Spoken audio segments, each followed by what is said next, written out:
Viernes 14 de agosto de 2020, con Luis Enrique Guerrero y con Carlos José Hurtado, cuando son las 6 de la mañana con 30 minutos. Sin Fronteras, la revista, con William Griggs Vivado, en la primerísima 91.7 y 105.3 FM. 6 de la mañana con 33 minutos. Quiero enviar un afectuoso saludo a doña Lourdes Silva y a sus hijos Holman y Mabel Ruiz Silva, allá en el barrio San José Oriental, creo que ahí es. A toda la familia Ruiz Silva, que son leales oyentes de Sin Fronteras, muchas gracias. Y también yo creo que este es el oyente más joven que tiene Sin Fronteras, creo que tiene 4 años. Se llama Ian Santiago Loaiziga López. Mentira, no tiene 4 años, tiene 8 años. Saludos a Ian y a su mamá Yarlin Elizabeth López Torres. Estaba bravo Ian porque no lo habíamos saludado. ¿Cómo le dirán a Ian? Ian o Chago. Ian Santiago Loaiziga López. Saludos. Fíjate que hay una fecha que a veces no una fecha, una efeméride que queda oculta, porque el 13 de agosto pues uno recuerda a Tomás por su nacimiento y a Fidel por su nacimiento, pero también el 13 de agosto de 1982 murió en un accidente aéreo el comandante guerrillero Marcos Somarriba. Creo que fueron 20 los que murieron con él, o sea, él y otros 19, el piloto, el copiloto, creo que el técnico, y iban unos reservistas del batallón de Granada. No tengo la lista completa de los compañeros que cayeron con el comandante guerrillero Marcos Somarriba. Tenía que Marcos como 26 años por ahí, ¿no? 28 por ahí. A ver, nació en el 53, murió en 99 años tenía. Leonés. Hay un busto dedicado al comandante Somarriba ahí en la estación 6 de la policía. No sé si habrán recordado la efeméride de ayer en la estación 6 de la policía aquí en Managua. Saludos a toda la familia de Marcos Somarriba. Bueno, vamos a hablar de varias cosas. Ahora vamos a recordar algunas cosas que ha dicho Tomás y a comentarlas, pues. Sobre todo un tema que es el que él enfatizaba mucho y del cual Tomás es ejemplo. El tema de la unidad. Pero antes de eso, fíjense. Yo creo que los nicaragüenses, en general, estamos poco conscientes del gigantesco esfuerzo que hemos hecho entre todos en los últimos 2 años y algo más, 2 años, digamos, para recuperar la economía del país. Es un esfuerzo descomunal. Y el principal, ¿cómo te dijera yo? El principal protagonista de ese esfuerzo es el campesinado nicaragüense. Son los campesinos nicaragüenses, los productores agropecuarios, los principales protagonistas de ese esfuerzo. Y es verdaderamente impresionante porque, a ver, si lo que nos ha pasado no es chicha, hermano. El país venía para arriba, para arriba, para arriba, ejemplar en todo el comportamiento de la economía, y de pronto Estados Unidos quiebra eso, utiliza el somocismo, principalmente a sus viudas, y destruye aquel esfuerzo. Y una de las apuestas de los yanquis era precisamente que si no votaban a Daniel, por lo menos iban a quebrar el país y a causar un tal descontento que era imposible que el Frente Sandinista y el presidente Ortega se recuperaran. Esa era su apuesta. O sea, si no lo lograban, al menos quedaba destruido. Y ya no levantaba cabeza, ni el frente ni Daniel. Y ninguna de las dos cosas pudieron obtener. Nos dieron un golpe salvaje en la economía. ¿Quién lo duda? Todos lo sentimos. Decenas de miles de desempleados. Y una contracción de la actividad económica, sobre todo en la rama de la construcción, el turismo y el comercio, que fue salvaje.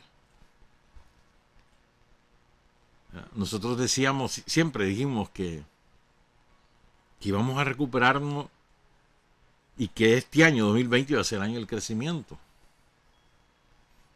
En el año 2019 contuvimos la caída y así fue. Se contuvo la caída de la economía, sobre todo en el último trimestre, porque el efecto de la sangrienta aventura de la viuda del somocismo se sintió hasta un año después, porque la economía fue bajando, y a partir ya del último trimestre, del último cuatrimestre, de septiembre a diciembre del año pasado, se contuvo. Y se crearon las condiciones para que a partir de enero de este año empezara a crecer la economía. Y así ocurrió. Sobre la base principalmente del esfuerzo de los productores agropecuarios de este país. De las cooperativas, de los pequeños productores, de los medianos productores. Y luego también la base del esfuerzo de todos los pequeños propietarios de negocios, sobre todo vinculados a actividades artesanales o técnicas, pues, o sea, los talleres de mecánica, las pulperías, los talleres de zapatería, de carpintería, ¿no? O sea, ese tipo de negocio. Y luego surge un movimiento muy fuerte, respaldado con mucha solidez desde el Estado de Nicaragua a través del MEFCA, principalmente el MEFCA, pero también otras instituciones de familias o de profesionales que emprendían negocios. O sea, pequeños negociantes, pequeños negocios que empezaron a surgir por todos lados y que han ido teniendo algunos más éxitos que otros, pero en general ha sido un movimiento exitoso. Entonces todo eso articulado, se sostuvo la inversión extranjera, cosa que ellos apostaban aquí, que aquí iba a ocurrir una estampida de la inversión extranjera, un cierre masivo de zonas francas, por ejemplo. Y no ocurrió, no solo no ocurrió, sino que además ha habido apertura de nuevos negocios de zona franca. Este año ya se han anunciado un par de inversiones muy grandes, sobre todo en el sector energético. Entonces, pero todo eso que nos está ocurriendo, los protagonistas somos todos. Y a veces, como uno vive en el día a día y con tanta noticia, a veces fea, pues con esto de la pandemia, entonces uno olvida, como te dijera yo, descarta, ¿no? o no asume pues el esfuerzo que vamos haciendo entre todos, como la economía, la actividad económica, que significa mejoría individual, mejoría familiar, mejoría del país, cómo eso va saliendo adelante, pues. Entonces, por ejemplo, en los últimos meses hemos sido testigos, sobre todo a partir de junio, ¿no? Junio, julio y este mes de agosto, de la maravilla de la producción agropecuaria, como todo el campesinado está trabajando. Lo mencionábamos el miércoles pasado. Ya salió la cosecha de maíz, ya ha salido frijol. Y vos ves esos plantillos formidables. Entonces, es una verdadera maravilla, pues. Y eso te demuestra cómo los nicaragüenses no se rinden. El nicaragüense no se rinde ante los problemas. Se golpea, sí, claro. Pero no se rinde porque no se desmoraliza. Y ahí, ya nos jodieron esto, que no sé cuánto. Vámonos, busquemos qué hacer. Y ahí la gente se busca qué hacer, hermano. Pero nadie está esperando que te resuelvan, estirando la mano. A ver, vení, ayúdame. No, la gente busca qué hacer. el país busca qué hacer. Ese espíritu innato del nicaragüense, que es parte de sus genes, lo demuestra a lo largo de toda la historia. ¿Cuántas chochadas no nos han pasado a nosotros? Como pueblo de Nicaragua. Aquí ha pasado de todo, de todo, de todo. Nos han robado territorio, nos han caído encima huracanes, terremotos, erupciones volcánicas, maremotos, guerras por doquier, invasiones. Nosotros también hemos andado en guerra con otros países a lo largo de nuestra historia, ¿verdad? Y todo signado por esa pretensión norteamericana de sumar a Estados Unidos, a Nicaragua, como parte de sus colonias o sus nuevas colonias en el mundo, pues. Entonces, creo que nosotros, y me parece a mí que si alguien sintetiza ese espíritu de que no se desmoraliza, que sigue adelante, es el Frente Sandinista. ¿Cuántas cosas no nos pasaron como organización desde hace 60 años? O sea, sí que nos ha pasado de todo también. Como decía Carlos Fonseca en sus escritos, ¿no? En los escritos de mediados de los 70, poco antes que cayera. O sea, sí, nosotros fuimos sumando de derrota en derrota, en términos militares, pero acumulando una experiencia política y convertíamos esas derrotas en triunfos políticos, en triunfos morales. O sea, siempre tenemos, creo yo, que asumir y interiorizar y convertirlo en fuente de inspiración, ¿no? Todas esas cosas que como pueblo de Nicaragua y en particular como organización política hemos vivido, pues. Creo que esto es sumamente importante. Porque, fíjense bien, a Fidel, que ayer fue su aniversario, su 94 aniversario natalicio, y en esto es muy parecido a lo que ha ocurrido. O sea, el procedimiento de los yanquis es lo mismo.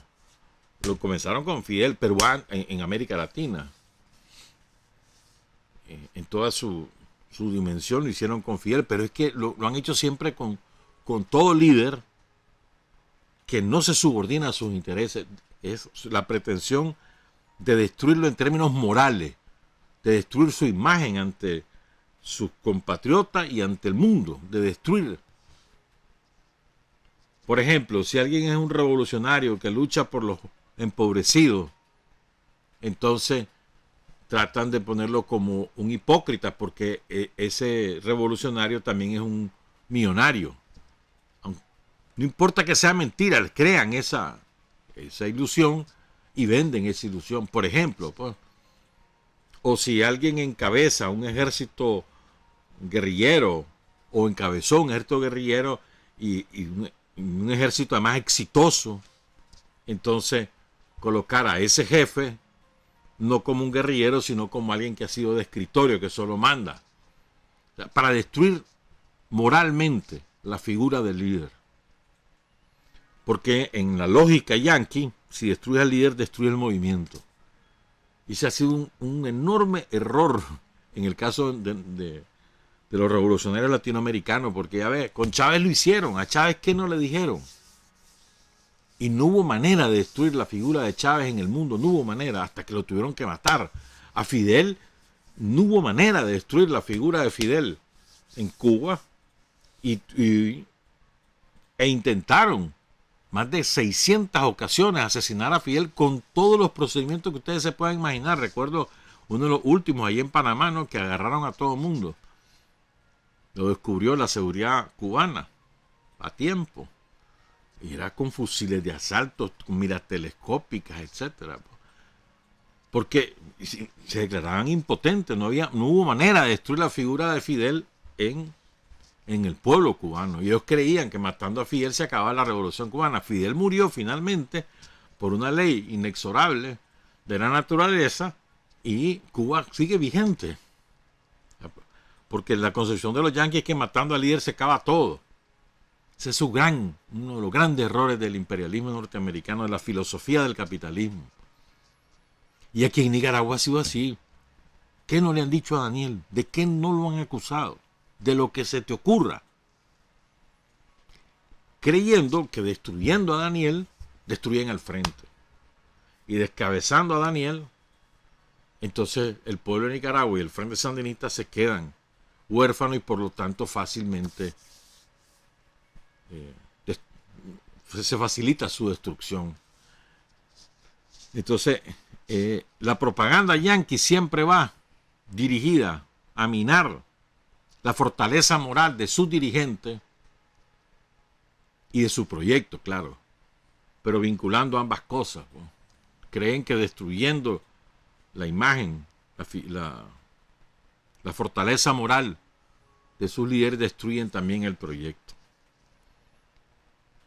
Y miren todo, repito, pues todo lo que ha ocurrido en todas las campañas contra Daniel. Y vos oías a todo el mundo, toda la vocinglería pagada por el imperialismo se esfuerza todos los días del mundo en ir sembrando determinadas categorías, determinados códigos que ubican a Daniel, ¿verdad?, con determinadas características perniciosas. Entonces, a fuerza de repetirlo, creen que se van a sembrar que eso es verdad. Y les ha ocurrido exactamente lo contrario. ¿Por qué estoy diciendo todo esto? Ayer salió la encuesta de MIR, ¿no?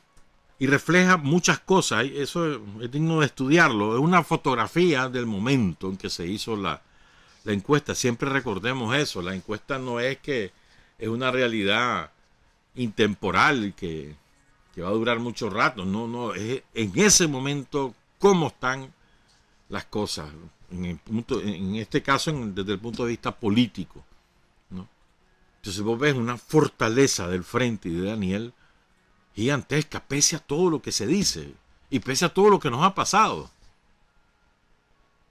Es impresionante, vos ves. O sea, el frente en este momento tiene un voto duro de alrededor del 48%, duro, con posibilidades de llegar al 60 y pico por ciento en este momento. ¿Cómo explicás? O sea, ¿cómo explicás que eso ocurre en un país que ha pasado primero por una aventura sangrienta que lanza el somocismo, que destruye todo el esquema sobre el cual se había trabajado durante 12 años, que además causa daños importantes a la infraestructura? Y vos ves en esa encuesta cómo se derrumbó el frente y cómo alzó el somocismo. Vos lo ves clarísimamente en esa lámina de la encuesta de MIR. Y cómo de ahí se han invertido las cosas totalmente en menos de 2 años. ¿Cómo explicas eso? Yo creo que se explica por varias cosas. Lo primero es que la gente se terminó dando cuenta qué es lo que verdaderamente había ocurrido. Que no había buenas intenciones. Que no era que Daniel Ortega era un maldito, un no sé qué, un no sé cuánto, como ellos decían. Que no era así. La gente se dio cuenta de la verdad. Eso es lo primero. Lo segundo es que la gente también terminó reflexionando sobre qué es lo que le conviene y qué es lo que no le conviene. Y vio que el proyecto del frente y las obras del frente son las cosas que le convienen. Y que esta gente el único proyecto que tiene es de destrucción. Entonces no me conviene, hombre. Esta gente solo, te lo voy a poner en palabras nicaragüenses, solo jodiendo vive. Todos lo quieren a la fuerza. La lógica, ¿no? Y máximo, eso se adquiere su máxima expresión cuando en plena pandemia siguen jodiendo. Y la gente ve que al principio la gente con un gran miedo, ¿no? Y lógicamente, todavía hay mucho miedo. ¿Cómo no vas a tener miedo si sabes que hay una enfermedad ahí? Pero la gente se va dando cuenta, en la medida que pasa el tiempo, de que la estrategia que asume Daniel, el gobierno sandinista, es correcta. Y empieza a compararse. Mira cómo estamos nosotros, y mira a los ticos, y mira a los salvadoreños, y mira a los yanquis, y mira a los panameños, y mira a los españoles. van para peor y mira nosotros, ya vamos saliendo y la economía nunca se paró. Y la gente ve, oye y constata, ¿no? Es decir, son los hechos por sí mismos los que han ido destruyendo todo el castillo de naipes que había construido el somocismo por orientaciones de los yanquis con el propósito de crear condiciones para derrocar al Frente Sandinista. Pero son los hechos.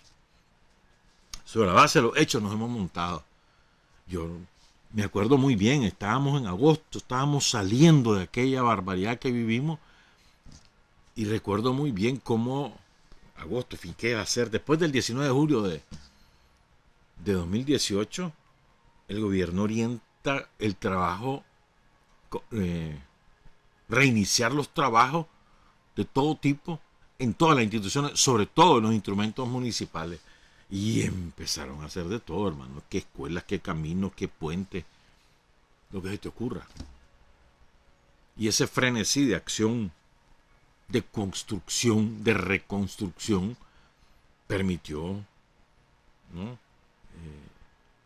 reiniciar la ofensiva hasta recuperar lo que tenemos, lo que esa fotografía de ayer te refleja la encuesta de IMIR. Por supuesto, ahí hay otras cosas que hay que estudiar y hay que trabajar.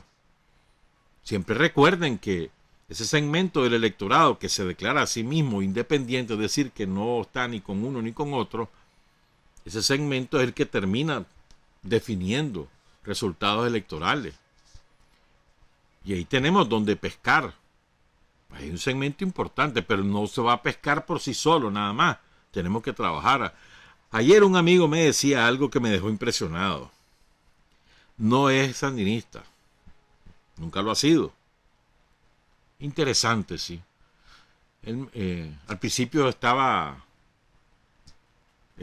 como te dijera yo, cuestionaba que el presidente Ortega no hubiese ordenado el confinamiento para evitar el COVID. Él cuestionaba y se comparaba lo que había hecho Daniel y Nicaragua, ¿no?, con lo que había hecho los salvadoreños, con lo que habían hecho los panameños, con lo que estaban haciendo los ticos. Y ahora a mí me sorprende y me dicen, no, es correcto lo que hizo Daniel. Y yo veo que ahora están las cosas normales, ¿verdad?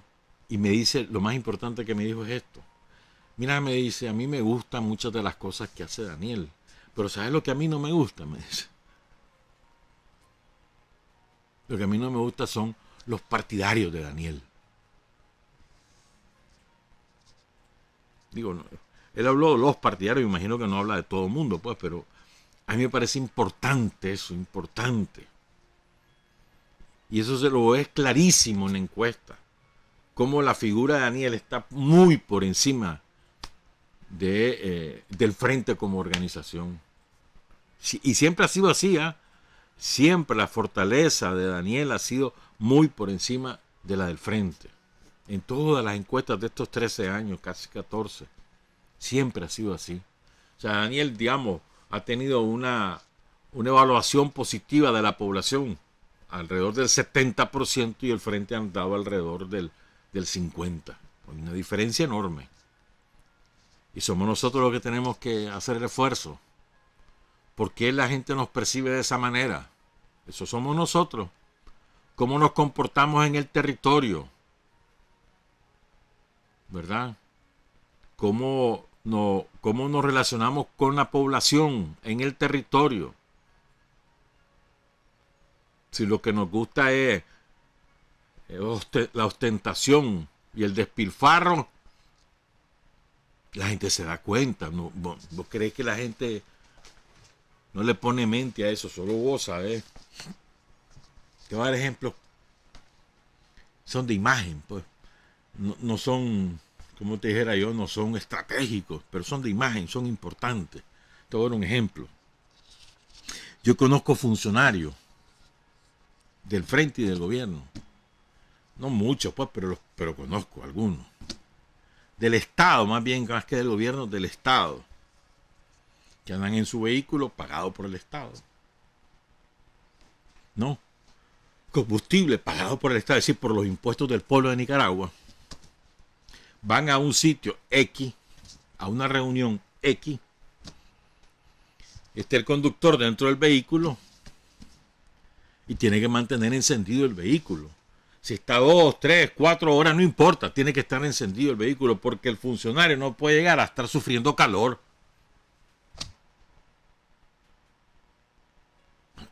Digo, ¿cómo se llama eso? Es una tontería, me decir, no, hermano, eso es imagen. Y eso refleja una conducta, una concepción. Y la gente se da cuenta. Es un detalle, si vos querés, sí. Solo te lo estoy citando como ejemplo. Como ese, podemos citar mucho. Entonces, tenemos que reflexionar nosotros. ¿En qué estamos fallando nosotros? Esa encuesta te lo demuestra. Daniel, ahí arriba, y nosotros estamos en medio. ¿Qué pasa? Y la gente identifica claramente la fortaleza de la gestión del gobierno. Y vos ves cómo la salud ha pegado un salto que no es jugando.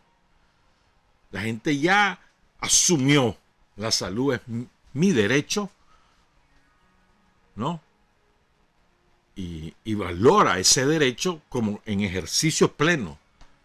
Y por lo tanto lo va a defender. ¿No? Entonces vos ves claramente cómo las aristas principales del proyecto del Frente Sandinista están siendo valoradas por el pueblo de Nicaragua y asumidas como tales. Entonces, ¿quiénes estamos fallando? Somos nosotros. Tenemos que buscar qué hacer en la relación con la gente. El famoso trabajo político. Bueno, yo siempre he dicho, hace muchos años vengo repitiendo esta frase, voy a aburrir. Pero bueno, nos quedan un poco más de un año para llegar a las elecciones. ¿Verdad? Y entonces tenemos ese segmento de la población que se declara a sí misma independiente, que puede bandearse, puede irse para este lado, irse para otro lado, y eso va a depender de nosotros. Entonces yo siempre he dicho, hombre, vamos a ir a buscar que ese segmento vote por Daniel, vote por el frente. No andamos buscando que agarren el carnet del frente y que lleguen a la reunión y se conviertan en militantes, no andamos buscando eso. Entonces, confundimos las cosas. ¿No? Y yo siempre también, en mi opinión, pues para mí la pregunta clave o la respuesta clave, ambas cosas, para poder iniciar o desarrollar un trabajo político es el pueblo de Nicaragua, vos como individuo, vos como familia, ¿está hoy mejor que en el 2006 o no? Va, pues, no te vayas tan lejos. ¿Estás mejor hoy que con estos derechos conquistados que hace 3 años? Entonces, de por medio está la pandemia, de por medio está el golpe. Por eso es que yo creo que la pregunta hay que hacerla con mayor prolongación en el tiempo. Entonces, y podés enumerar, mira las carreteras, mira las escuelas, mira la salud, mira el montón de negocios, mira y tantas cosas, la electrificación, casi el 100% del pueblo de Nicaragua tiene ya energía eléctrica en su casa, el agua, el alcantarillado, el desarrollo de la producción agropecuaria, o sea, pero es a partir de eso y de la realidad que vive cada quien. A ver, pues comparate cómo estabas vos hace tantos años. ¿Te acordás cómo era este barrio, que era de tal manera? ¿No te acordás que para ir a Matagalpa, yo siempre digo, yo me acuerdo cuando esa carretera de Cebaco a Matagalpa, que apenas son, ¿qué? 27 kilómetros, y tardaba 1 hora y media en llegar a Matagalpa, porque aquella carretera estaba destruida, y así pues, tantas cosas que se han hecho que son incontables las cosas que ha hecho este gobierno, incontables. Y todos los días hay nuevas cosas, todos los días del mundo. Y esos hechos nosotros tenemos que aprovecharlos políticamente, pero de nada sirve nuestro discurso si nuestras acciones no acompañan ese discurso.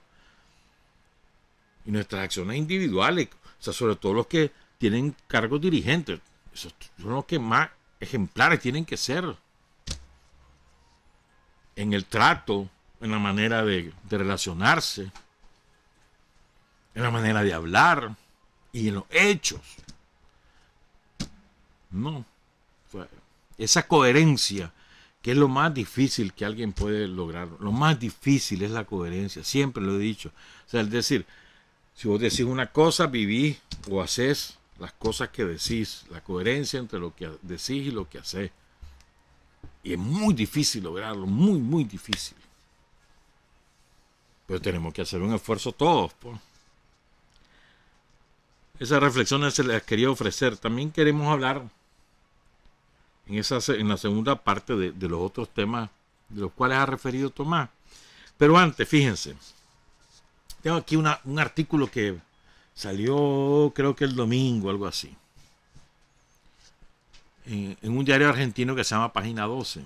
Un diario interesante. Hay un argentino radicado en España que es psicoanalista y es escritor. Él se llama Jorge Alemán.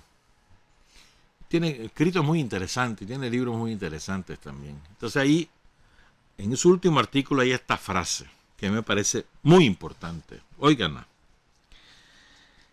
El amor que se rechaza en el capitalismo es el amor por lo común, que incluye siempre por definición, el amor a lo común incluye por definición al desconocido, al extraño, a lo lejano y especialmente la participación no jerárquica en el uso público de la razón. Es este rechazo a este tipo de amor por lo común, por la patria, la educación, la salud, el medio ambiente, los derechos de la mujer, etcétera, el que lleva al odio hacia aquello que en lo común intenta introducir justicia e igualdad. El capitalismo rechaza el amor porque no puede, por razones estructurales, amar lo que de verdad sostiene a una nación, un vínculo interpretativo con el pasado y un proyecto para un futuro en el que reinen en el pueblo el amor y la igualdad. Esta es la cita de Jorge Alemán, la esencia de esto, fíjense. Fíjense bien, ¿qué es lo que odiaba? ¿Qué fue lo que destruyó el capitalismo de los somocistas entre el 90 y el 2007? ¿Qué fue lo que destruyó? Lo común. ¿Qué es lo común? La salud, la educación, las carreteras, las escuelas, los hospitales, el crédito, la propiedad cooperativa. Lo común, lo que es de todo, eso lo destruyó porque lo odia.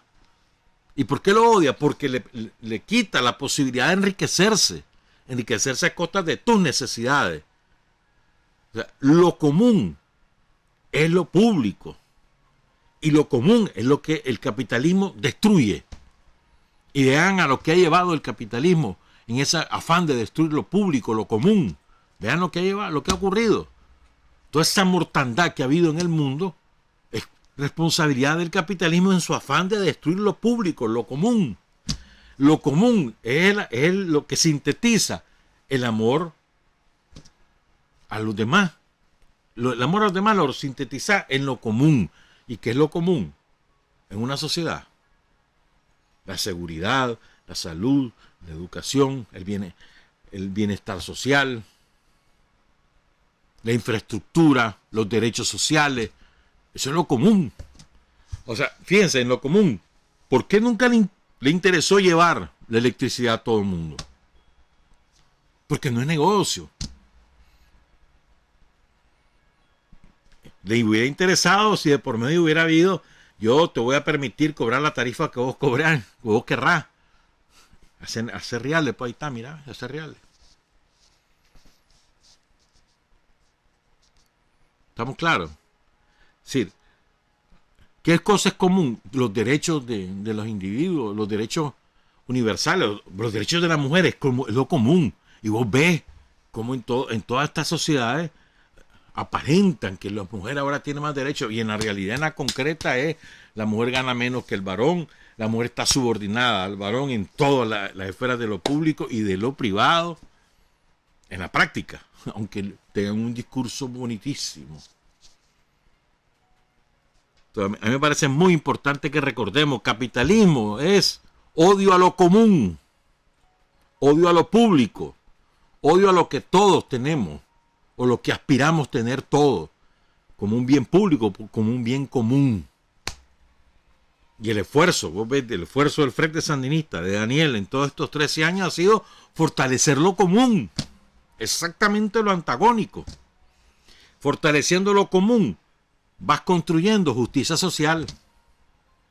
La justicia social es ampliar todos los espacios comunes. Eso es también justicia social. Y esa es la bandera principal.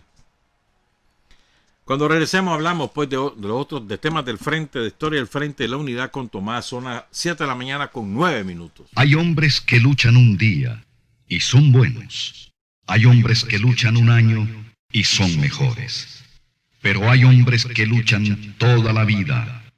Esos son los imprescindibles.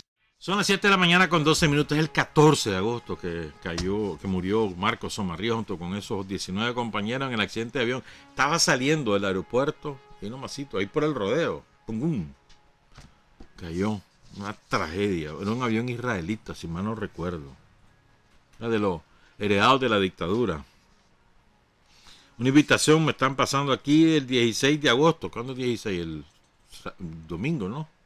Oye, 14, sí, el domingo. A las 9 de la mañana va a haber una feria en honor al 40 aniversario de la Cruzada de Alfabetización. Ya viene la cruzada, de verdad. Cae en domingo. ¿Verdad? En la sede de la AEP. Esta es la Carlos Fonseca, la Asociación Carlos Fonseca. Que cita del edificio Armando Guido una abajo media cuadra al lago. Feria, pues, por la Cruzada de Alfabetización el domingo a las 9 de la mañana. Bueno. Es que Marcio Vargas, que tiene un programa que se llama Izquierda Visión, ¿no? Ahí en el Canal 4, creo que es los sábados a la 1:30 de la tarde. Él hizo una entrevista y lo convirtió en documental con Tomás, una muy buena entrevista. Esa entrevista la hizo hace tiempo. Hace como 10 años, algo así. Entonces Tomás va contando primero la parte de fundación del frente y después va hablando en momentos concretos.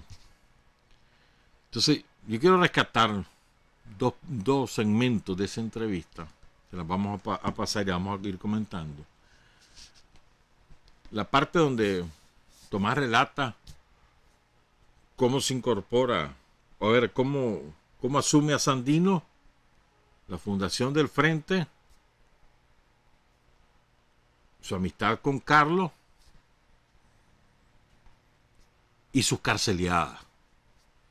Y después vamos a comentar. Y en la segunda parte, después de esos comentarios, vamos a poner el otro fragmento, que es un fragmento corto donde Tomás habla de la unidad. Tomás Borges, entrevistado por Marcio Vargas. Mi abuelo murió de 104 años. Cuando tenía 12 años, combatió yo no sé, Correo, que sería un niño de 12 años en la guerra nacional contra Walker. Y mi padre sí combatió con Celedón y fue amigo y pariente pues de Sandino. Me contaba de Sandino con un gran respeto y una gran admiración. Más aún, me contó que el día que mataron a Sandino, el 21 de febrero de 1934, mi padre estaba en la casa de su hermano de padre, nada más, don Sofonía Salvatierra. Mi padre se llamaba Manuel Borges, pero Sofonía Salvatierra era hijo de una señora Salvatierra, pues, del lado de Potosí. Pero era un ministro de Agricultura del gobierno de esa casa. Y entonces, en la casa de mi tío, estaba Sócrates, el coronel Santos López y otros jefes sandinistas, que la casa fue ametrallada y ahí los mataron a todos, menos al coronel Santos López, que logró escaparse. Se subió por una chimenea y se lanzó a la calle y se agarró de los alambres y se salvó, pues. Se fue para Honduras herido, el coronel Santos López. Después de eso, mi padre, que estaba allí, se había disgustado con Sócrates, el hermano de Sandino, que estaba allí también, porque Sócrates estaba muy tomado y empezó a molestar a mi padre, a hacerle bromas, y mi padre enojado se fue. Eso le salvó la vida. Los tragos, la borrachera de Sócrates Sandino de aquel momento le salvó la vida a mi padre, pues si no se iba a quedar a dormir ahí, lo hubieran matado. Yo conocí a Carlos un día que él iba con su madre y yo con la mía, y ambas eran amigas. Entonces yo miré un muchacho con una candela, con motivos dorados, que iba a entrar a hacer la primera comunión, pues. Y entonces yo le pregunté a mi mamá, ¿quién es ese muchacho? Como Carlos no era hijo de matrimonio, llevaba el apellido de su padre, pues, porque el padre de él era un señor adinerado llamado Fausto Amador. Pues después él, ahora le dicen Carlos Fonseca Amador, pero a él no le gustaba que le dijeran Carlos Fonseca Amador. Yo me llamo Carlos Fonseca. Y él quería llevar el apellido nada más de su madre, pues.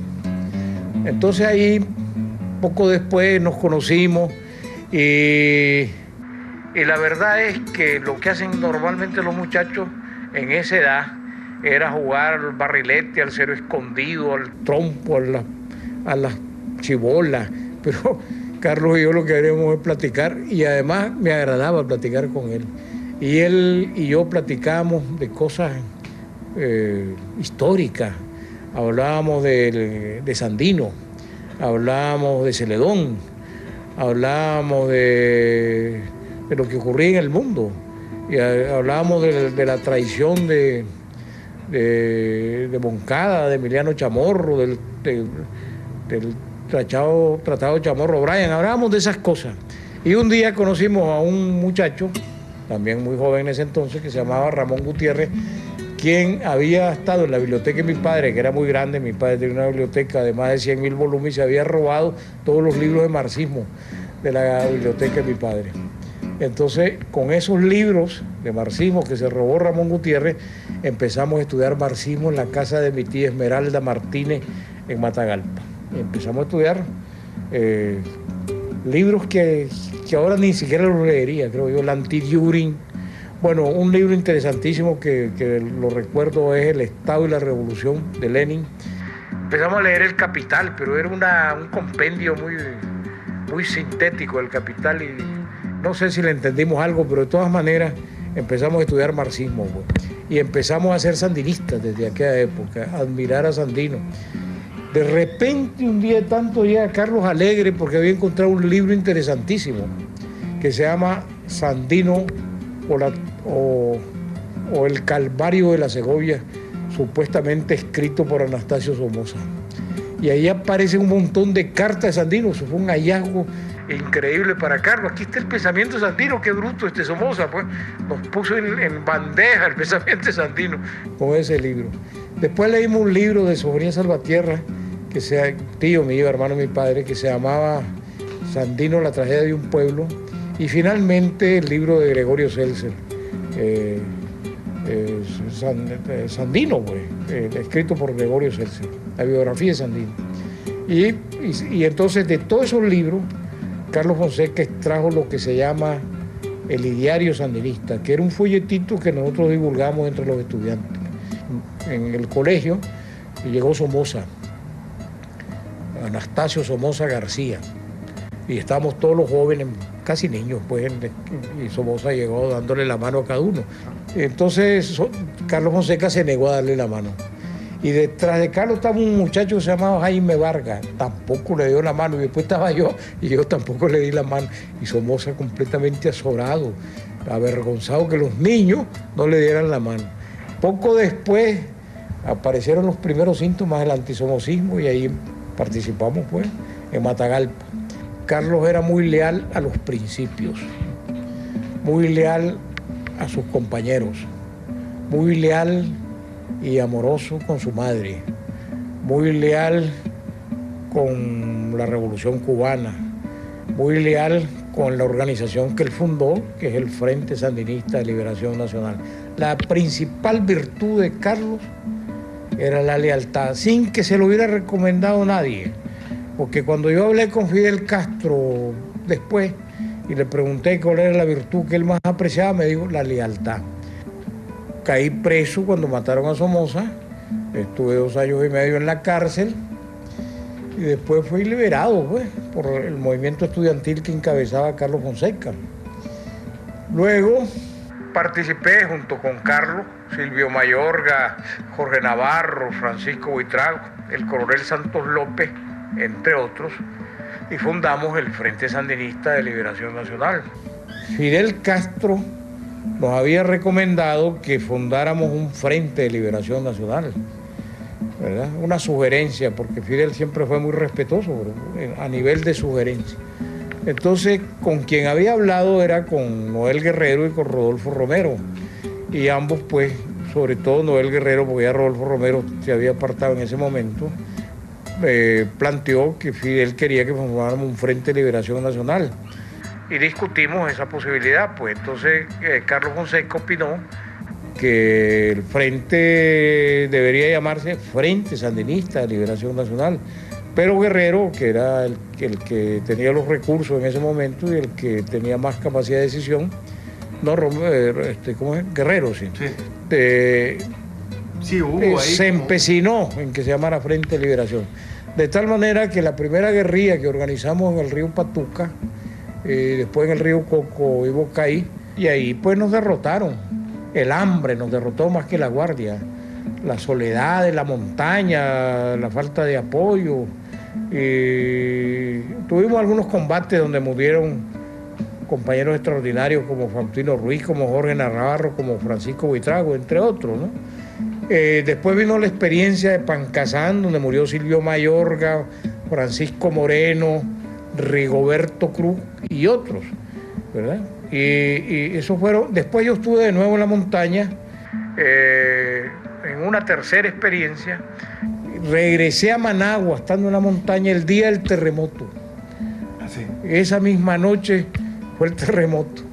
Y después yo estuve en Cuba. Bueno, después yo caí preso, estuve 9 meses esposado, encapuchado, 2 años y medio en la cárcel. A mí me agarran porque me delata. Yo llego a una casa y una mujer de apellido Herrera me delató, era gente. Yo llegué a la casa de su hermana y ella me delató. Y tenían vigilada la casa. Yo entré a la casa, salí, me siguieron, fui a una reunión. Y cuando salí de la reunión, salí con una muchacha que se llamaba Mildred Abaunza. Me monté en el carro y cuando volví a ver, miré un carro rarísimo. Es la seguridad de Somoza, dije yo, la seguridad de la guardia. Entonces le dije yo al chofer, salí al encuentro, quedé a la vuelta, pero el chofer se asustó, pues. Y no hizo la maniobra que yo le recomendé. Entonces llegó el backup, se bajó un oficial de la guardia, muy joven era, pobrecito, ¿no? Y entonces cogió una Thompson y me quiso matar, pues miré que maniobró la Thompson y yo me adelanté y le pegué un balazo y lo maté, pues. Desgraciadamente yo miré cuando se le pusieron los ojos en blanco y cayó. Me fui corriendo y empecé a querer disparar, porque me dispararon los guardias, ¿no? Y la pistola se me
me extrañé nada más que no me siguieran golpeando. Y era que Somoza, en presencia de Oduber, presidente de Costa Rica, fue interrogado por Silvio Mora y le preguntó que cuándo me llevaban a los tribunales.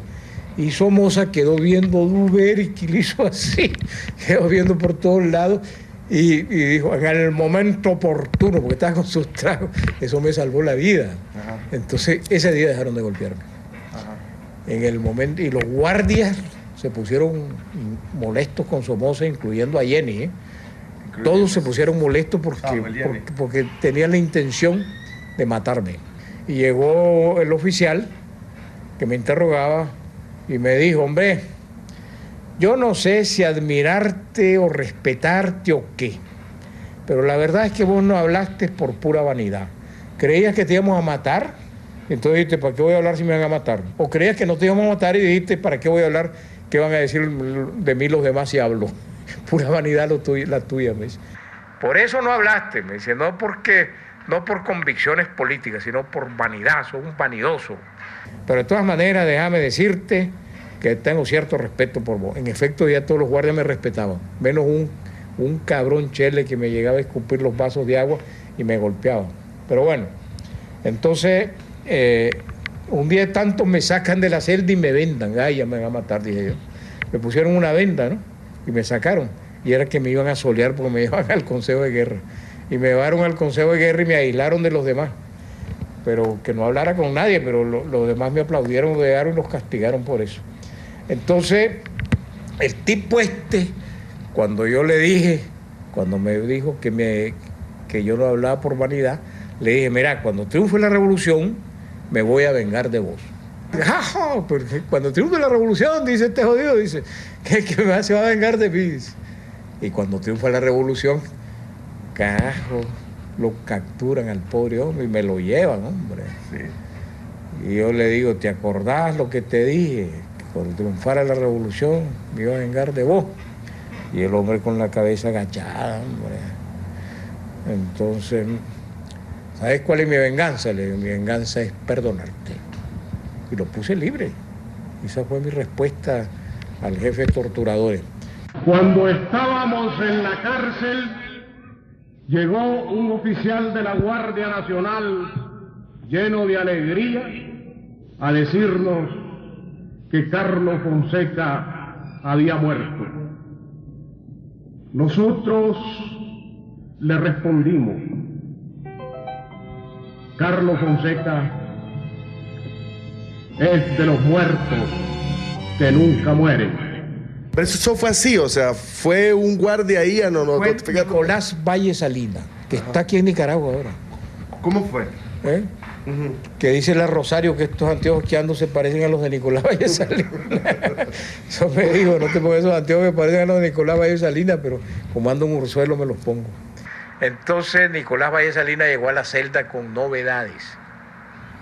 Y me dijo... El diario Novedades. Y me dijo que habían matado a Carlos.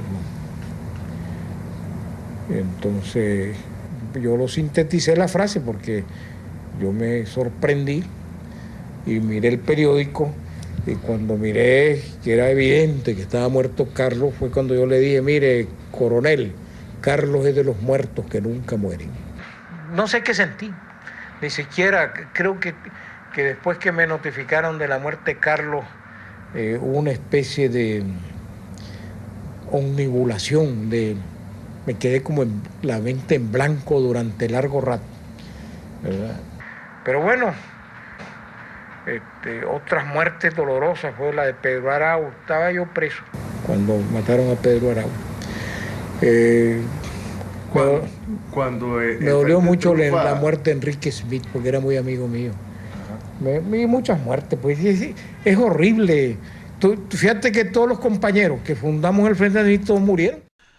A Marcio Vargas de Izquierda Visión.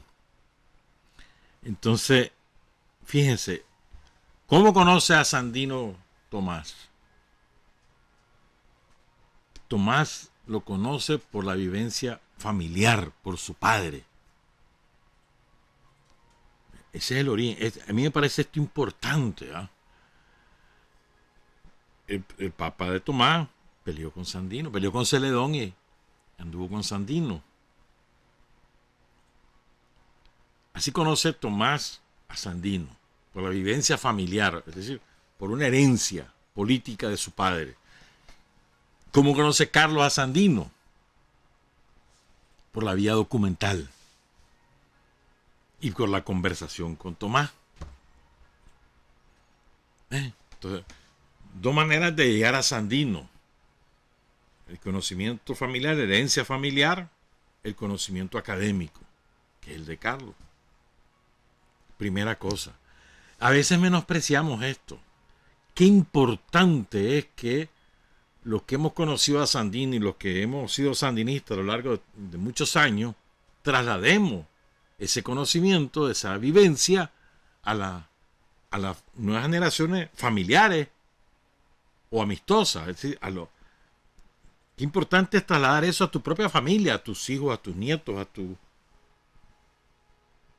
compadres, a tus tíos, a tus sobrinos. Qué importante que es eso. ¿No? Y a veces menospreciamos. Creemos que está sabido eso, que si mi hijo, mi esposa o lo que sea, ya saben que yo soy así, por lo tanto ya tienen que saber todo lo demás. Y no es así. No es así. Y lo otro es el conocimiento académico. También se descubre a Sandino y al Frente Sandinista desde el punto de vista del estudio, de la lectura. También, o sea, no solo la parte testimonial, sino también el estudio. Ambas cosas son muy importantes. Lo segundo que te rescato, esa primera parte de este segmento, en su primera parte, es el estudio del marxismo. Carlos y Tomás estudian marxismo, de los libros que tenía el padre de Tomás y que se lo había robado uno de sus amigos, Ramón Gutiérrez. Pero estudian marxismo, o sea, se dedican a estudiar y aprenden el marxismo no como como un dogma, sino aprenden marxismo para con ese instrumento analizar la realidad nicaragüense, que en eso es el mayor experto, es Carlos Fonseca. Se domina la ciencia del materialismo histórico, el marxismo-leninismo, y bajo esa óptica analiza la realidad nicaragüense. Tercero, estudian a Sandino a partir de los propios documentos que Somoza publica y de lo que publica después Gregorio Seltzer, pues, pero es importante, o sea, se van a la fuente original, Sandino, a los documentos de Sandino. Y de ahí Carlos extrae el ideario sandinista. Lo hemos compartido con ustedes en algunas oportunidades. Y como explicaba Tomás, fue un folletito que Carlos empieza a distribuir entre la chavalada de la época. ¿Verdad? Ese es otro aspecto. Lo otro, hay muchas cosas, pues. Otro aspecto que ahí relata Tomás, ¿no? Las derrotas que van sufriendo y cómo todos se empecinan en mantener el mismo rumbo, empecinados, tercos. No se amilanan, no se desmoralizan y siguen, ahí van, buscando distintos caminos hasta que encuentran el camino el más adecuado para culminar con el triunfo de la revolución, ¿no? Otro aspecto que ahí menciona Tomás, y es que, o sea, las carceliadas que él va sufriendo, él solo habla de la última, pero la verdad es que, bueno, y también habla de cuando le echaron preso después de la ejecución de Somoza García, él habla también de esa carceliada, tuvo 2 años y medio preso. O sea, pero ¿cuál era el común denominador de todas las carceliadas de Tomás? Primero, la golpiza, las torturas a las que es sometido. Y segundo, se mantiene firme. O sea, a veces uno dice, bueno, y ahí no habló, está bueno que no haya hablado. Pero, hombre, espérate un momentito. ¿Cuánto aguantás vos? ¿Cuántas horas de golpe, de tortura aguantas vos? Y que te prometen, mira, si vos me lo decís, te dejo de golpear. Si vos me decís lo que yo quiero saber, te voy a dar de comer. Si vos me decís lo que yo quiero saber, te voy a dar agua. Si vos me decís lo que yo quiero saber, te voy a dejar dormir. ¿Cuánto aguantás? Tomás en la última carceliada aguantó más de 20 días. ¿Por qué lo capturan a principios de febrero? Y es hasta finales de febrero que se sabe que él está vivo, por la pregunta de Silvio Mora. Saludos a Silvio, por cierto. Caraceño, Jinotepino, maestro y periodista. Entonces, hasta que Silvio le pregunta, ¿cuándo van a no es que le pregunta si está vivo, que cuándo lo van a presentar? O sea, la pregunta en sí misma lleva implícito un hecho, es decir, sabemos que ustedes lo tienen, ¿cuándo lo van a presentar? O sea, eso es lo que le dice. ¿Cuándo lo van a... Y Tomás se ve atrapado. O sea, 20 días de tortura, de maltrato. Eso que dice Tomás, dice, excepto el chele ese, dice que llegaba y que me escupía el agua. A ver, ¿vos te tomarías un agua con gargajo? Y si no tenés de otra, ¿cuántos de los compañeros que aguantaron tortura tuvieron que beberse su propia orina? Y a veces orina ajena para poder ingerir líquido. Y en el caso de las mujeres, que es mucho peor, porque son los vejámenes sexuales, que no solamente es, que ya por sí mismo es horripilante el soportar una violación, sino además que les destrozan sus partes íntimas.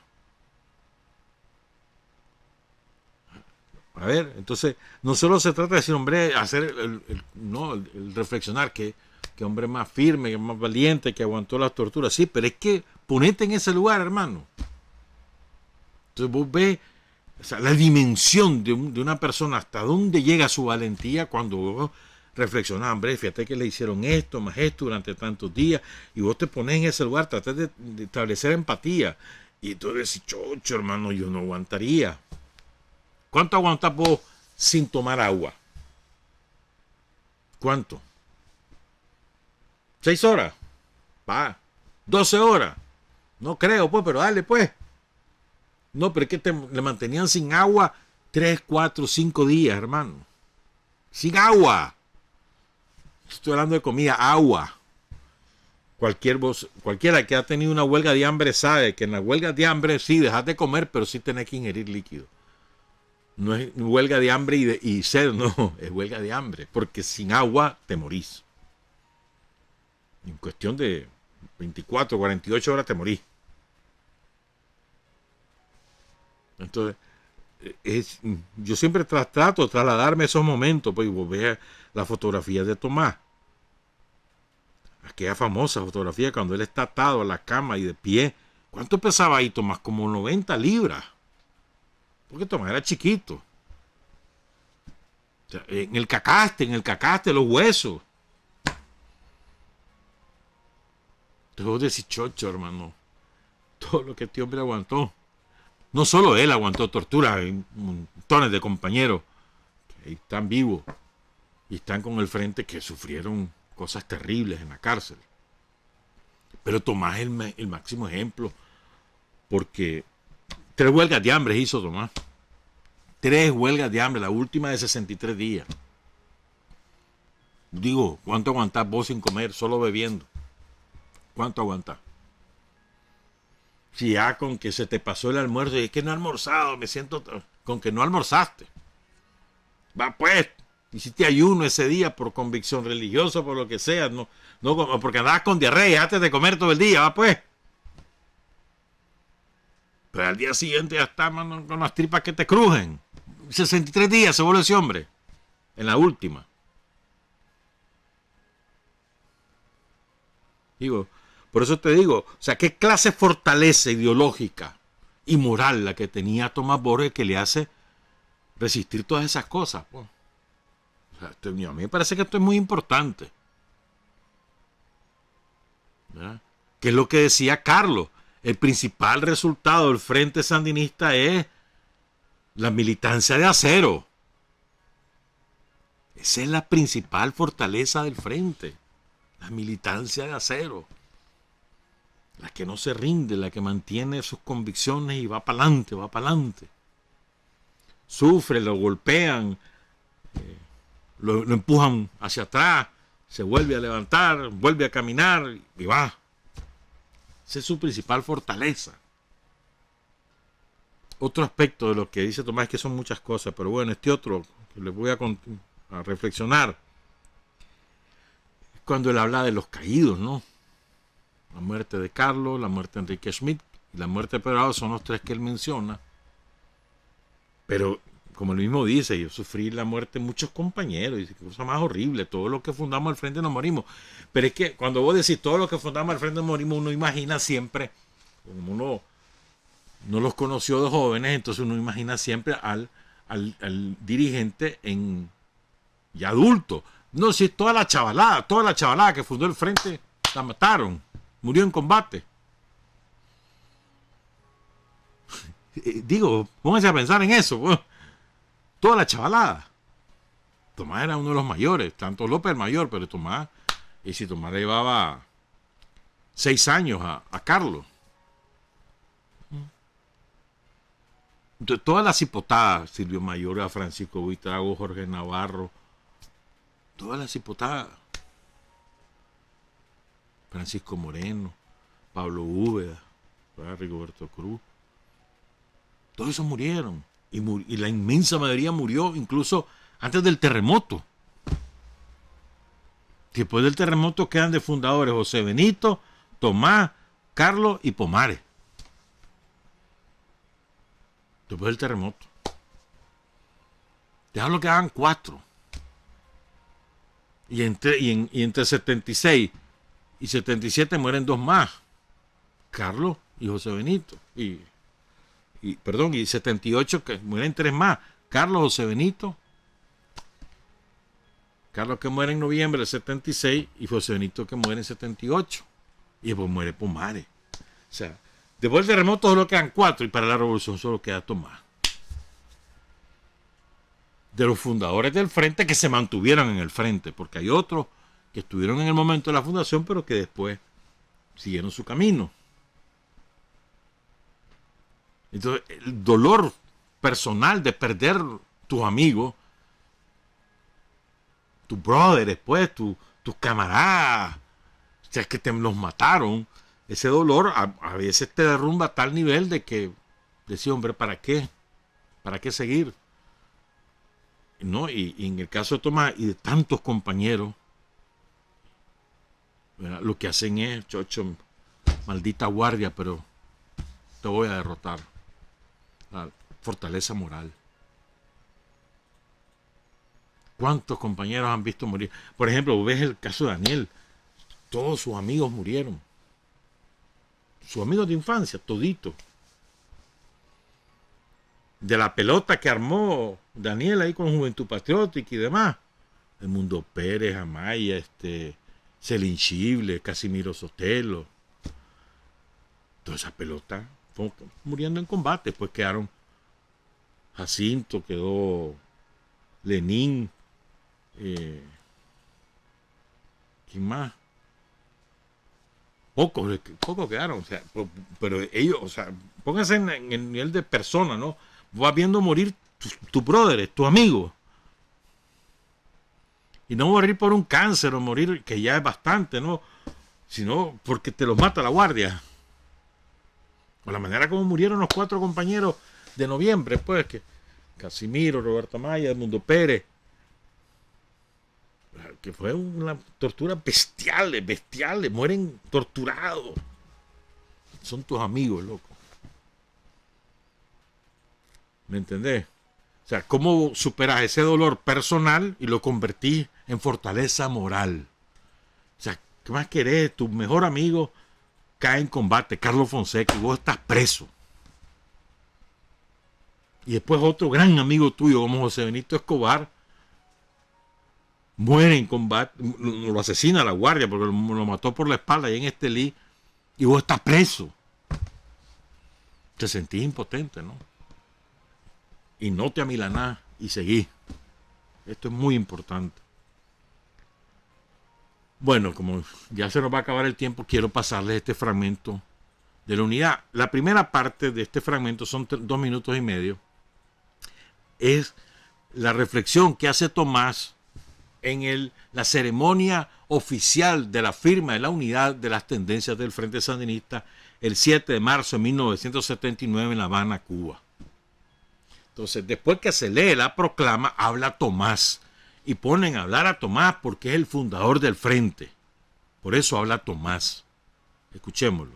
Señalaba un amigo nuestro muy querido y respetado que la unidad del Frente Sandinista de Liberación Nacional no es una suma, sino una multiplicación.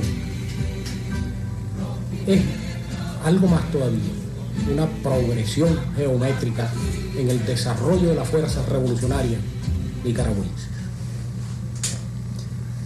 La unidad, por otra parte, no fue un acto emocional ni un decreto. Fue el resultado de un proceso difícil, lleno de contradicciones, y al mismo tiempo fue el resultado de la reflexión, de la madurez de los revolucionarios nicaragüenses. Igualmente se puede afirmar que la unidad de los sandinistas es el mejor homenaje que le podemos brindar a la sangre de los combatientes sandinistas que cayeron en montañas, campos y ciudades, no por una tendencia del Frente Sandinista, sino unidos por el lema que surgió con nuestra organización de Patria Libre o Morir. Te voy a decir lo que dije. Esta es la victoria del pueblo.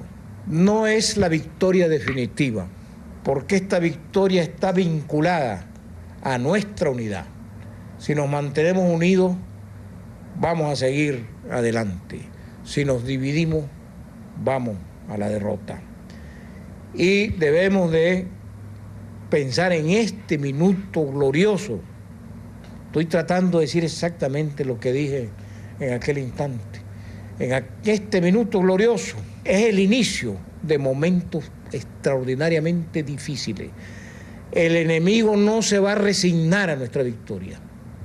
Y aquí va a haber una confrontación violenta con los enemigos del pueblo dentro del marco de la lucha de clases.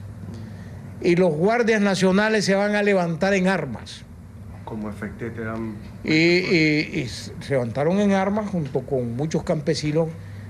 Nosotros cometimos errores y propiciamos que algunos campesinos estuvieran descontentos, pero digamos el epicentro de la contrarrevolución fueron los guardias. La reflexión de la unidad, recordemos, Tomás en ese momento tiene 49 años, en el momento de la firma de la unidad.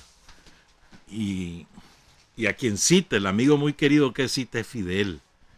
Fidel es el que lo siente en la mesa. Miren, déjense babosada, que hay que buscar la unidad. Aquí están, y ustedes ya tienen la suficiente fuerza para triunfar, y si no se unen no van a lograrlo. En resumen, pues, pero eso fue una plática larguísima, me acuerdo de eso. Pero bueno, entonces ponen a hablar a Tomás. ¿Por qué? Porque es fundador y porque es el mayor. ¿Verdad? Después hay otra parte de la entrevista donde Tomás dice: hombre, yo preferí que fuera Daniel el coordinador de la Junta de Gobierno porque yo estaba quemado como el radical. Y en cambio Daniel era poco conocido y era considerado moderado. Interesante. Pero bueno, entonces la unidad como requisito indispensable para la victoria. Y la unidad como requisito indispensable para sostener el poder revolucionario. Las dos cosas. ¿Querés conquistar el poder? Necesitas la unidad. ¿Querés mantener el poder? Necesitas la unidad. Es indispensable.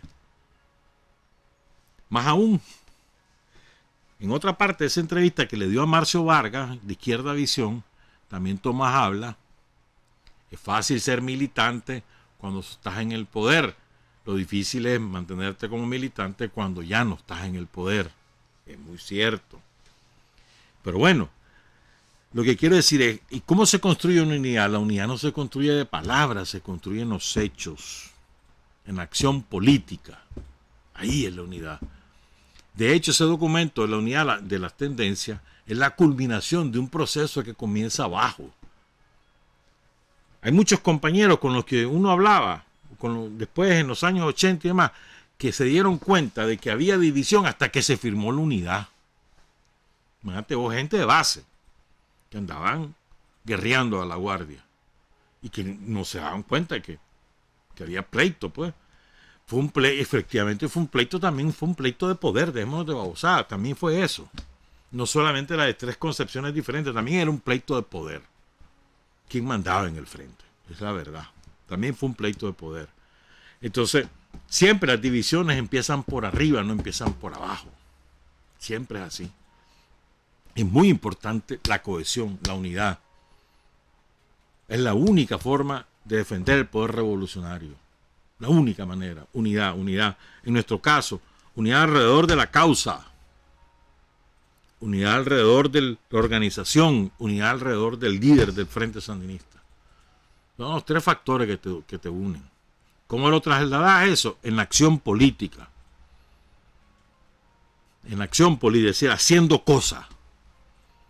No solo hablando, haciendo cosas. Ahí es donde se demuestra la unidad. En las cosas que se van construyendo, que se van realizando. Y no se nos olvide, la unidad es un factor indispensable y se demuestra. No podemos demostrar fisuras, y más en un enfrentamiento como el que nosotros tenemos, que fue latente hasta el año 2018 y que hoy es abierto contra Estados Unidos y sus sicarios y sus filibusteros, los filibusteros del somocismo. Eso es un enfrentamiento abierto. En un enfrentamiento abierto vos no demostrás fisuras de ningún tipo. Aquí vamos para adelante, hermano. Perdimos un montón de compañeros. En el 2018 hemos perdido compañeros ahora. Por enfermedades, por el COVID o por otras enfermedades. Pero vamos para adelante, vamos a socar. En la unidad y en acción política. Trabajar, avanzar, combatir, vencer, patria y libertad. Revolución es sentido del momento histórico. Es cambiar todo lo que debe ser cambiado. Es igualdad y libertad plenas. Es ser tratado y tratar a los demás como seres humanos. Es emanciparnos por nosotros mismos y con nuestros propios esfuerzos. Es desafiar poderosas fuerzas dominantes dentro y fuera del ámbito social y nacional. Es defender valores en los que se cree al precio de cualquier sacrificio. Es modestia, desinterés, altruismo, solidaridad y heroísmo. Es no mentir jamás ni violar principios éticos. Es convicción profunda de que no existe fuerza en el mundo capaz de aplastar la fuerza de la verdad y las ideas. Revolución es unidad, es independencia, es luchar por nuestro sueño de justicia para Cuba y para el mundo, que es la base de nuestro patriotismo, nuestro socialismo y nuestro internacionalismo.